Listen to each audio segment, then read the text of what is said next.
আমরা তাদের মোবাইল থেকে তথ্য প্রযুক্তির সাহায্যে তাদের লোকেশন আমরা ফাইন্ড আউট করে দেখেছি। ঘটনার সময় তার এই বাবুল তার স্ত্রী বিথি আক্তার ওরফে বিলকিসের সাথেই ছিল ঘটনাস্থলে, 17 নম্বর সেক্টরে তখন ছিল।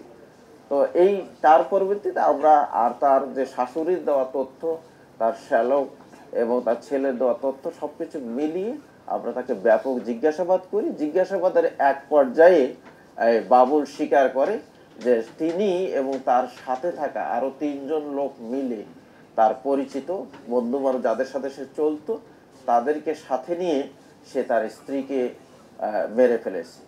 তিনি আরো জানান যে তিনি প্রায় 2-3 মাস আগ ধরে তার স্ত্রীকে এই হত্যার পরিকল্পনা করেন তাদের সাথে, এবং পরিকল্পনা করে শেষ 14 সেপ্টেম্বর 2025 এই 17 নম্বর সেক্টরে তাকে নিয়ে গিয়ে তাকে সন্ধ্যা 7:30 থেকে 9:30-র মধ্যে, ঘটনাটি সে ঘটিয়েছে 9টা থেকে 9:30-র মধ্যে,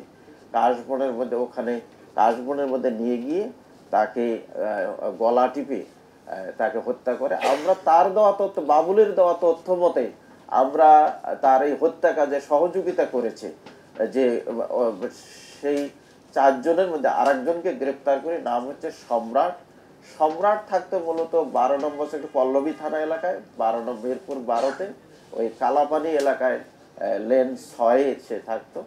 তো তাকে আমরা গ্রেপ্তার করেছি, সে এই কাজে সহযোগিতা করেছে এবং তারা যাদেরকে জিজ্ঞাসাবাদ করে তারা স্বীকার করে যে হ্যাঁ, সম্রাটও জানায় যে সে তার এই বাবুলের স্ত্রী বিলকিস বেগমের পা চেপে ধরেছিল, তখন বাবুল তাকে গলা টিপে হত্যা করে।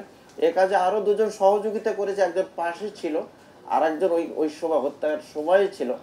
আমরা তদন্তের স্বার্থে বাকি 2জনের নাম প্রকাশ করছি না। আমরা আমাদের অপারেশন অব্যাহত রয়েছে, আমরা আশা করি খুব দ্রুত বাকি 2জনকেও আমরা গ্রেফতার করতে পারবো। ধন্যবাদ। আমরা প্রশ্ন থাকতে পারে আপনাদের, আমরা প্রশ্নগুলো পরে নিব। আমি শেষ করে নিই। তো এটি একটি মর্মান্তিক হত্যাকাণ্ড এবং একেবারে ক্লুলেস ছিল, এবং আমরা এই ঘটনায় আমাদের তুরাগ থানায় একটা হত্যা মামলা রুজু হয়েছে। মামলা নাম্বার হলো 20-9-2025 খ্রিস্টাব্দ, ধারা হচ্ছে আমরা 302-201-34 পেনাল কোডে রুজু হয়েছে। মামলাটি রুজু করছে আমাদের একজন সাব ইন্সপেক্টর সাইফুল ইসলাম নাম।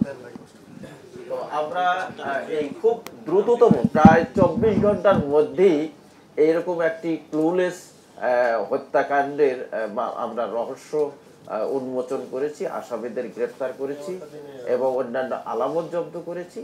আমরা মনে করি এটি আমাদের উত্তরা বিভাগের প্রত্যেকটি বড় বড় অপরাধের কাজে আমাদের একটা টিম হিসেবে কাজ করি। আমার নেতৃত্বে টিমটি চলে এবং আমি প্রত্যেকটা ঘটনায় আমরা সকলে থানার অফিসারদের সহ, এসিদের সহ, এডিসি সহ আমরা একত্রে টিম ওয়ার্ক হিসেবে নিরলসভাবে কাজ করি।